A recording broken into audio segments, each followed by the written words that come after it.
Welcome to my channel arts and craft. ಹಿಂದಿನ ವಿಡಿಯೋದಲ್ಲಿ ಭಗವದ್ಗೀತೆಯ 4ನೇ ಅಧ್ಯಾಯದ ಶ್ಲೋಕ 6ರಿಂದ 10ರವರೆಗೆ ಹೇಳಿದ್ದೆವು. ಹಾಗೆ ಅನುವಾದನ ಹೇಳಿದ್ದೆವು. ಇವತ್ತಿನ ವಿಡಿಯೋದಲ್ಲಿ ಶ್ಲೋಕ 11ರಿಂದ ಶುರು ಮಾಡೋಣ, ಹಾಗೆ ಅನುವಾದನ ಹೇಳೋಣ. ಈಗ ಶ್ಲೋಕ 11. ಯೇ ಯತಾ ಮಾಂ ಪ್ರಪದ್ಯಂತೆ ತಾಂಸ್ತೈವ ಭಜಾಮ್ಯಹಂ ಮಮ ವರ್ತ್ಮಾನುವರ್ತಂತೆ ಮನುಷ್ಯಃ ಪಾರ್ಥ ಸರ್ವಶಃ. ಈಗ ಶ್ಲೋಕ 11ನೆಯ ಅನುವಾದ. ಯಾರು ನನಗೆ ಹೇಗೆ ಶರಣಾಗತರಾಗುತ್ತಾರೋ ಹಾಗೆ ನಾನು ಅವರಿಗೆ ಅನುಗ್ರಹಿಸುತ್ತೇನೆ. ಪ್ರಾರ್ಥನೆ. ಎಲ್ಲರೂ ಎಲ್ಲ ರೀತಿಗಳಲ್ಲೂ ನನ್ನ ಮಾರ್ಗವನ್ನೇ ಅನುಸರಿಸುತ್ತಾರೆ. ಈಗ 12ನೆಯ ಶ್ಲೋಕ. ಕಾಂಕ್ಷन्तಃ ಕರ್ಮಾಣಾಂ ಸಿದ್ಧಿಂ ಯಜಂತ ಇಹ ದೇವತಃ ಕ್ಷಿಪ್ರಂ ಹಿ ಮಾನುಷೇ ಲೋಕೆ ಸಿದ್ಧಿರ್ಭವತಿ ಕರ್ಮಜ. ಈಗ 12ನೆಯ ಶ್ಲೋಕದ ಅನುವಾದ. ಈ ಜಗತ್ತಿನಲ್ಲಿ ಜನರು ಫಲಾಪೇಕ್ಷಿತ ಕರ್ಮಗಳಲ್ಲಿ ಸಿದ್ಧಿಯನ್ನು ಬಯಸುತ್ತಾರೆ.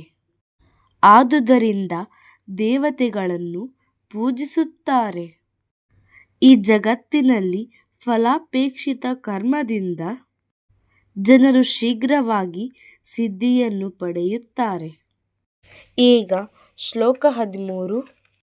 ಚಾತುರ್ವರ್ಣ್ಯಂ ಮಯಾ ಸೃಷ್ಟಂ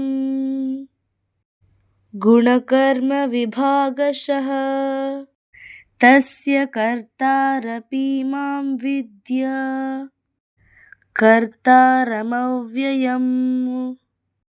ಈಗ 13ನೆಯ ಶ್ಲೋಕದ ಅನುವಾದ.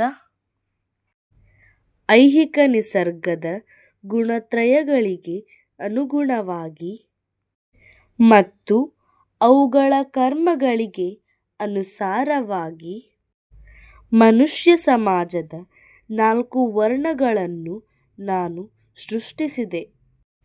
ಈ ವ್ಯವಸ್ಥೆಯನ್ನು ನಾನು ಸೃಷ್ಟಿಸಿದ್ದರೂ ನಾನು ಬದಲಾವಣೆಯಿಲ್ಲದವನು, ಅವ್ಯಯನು.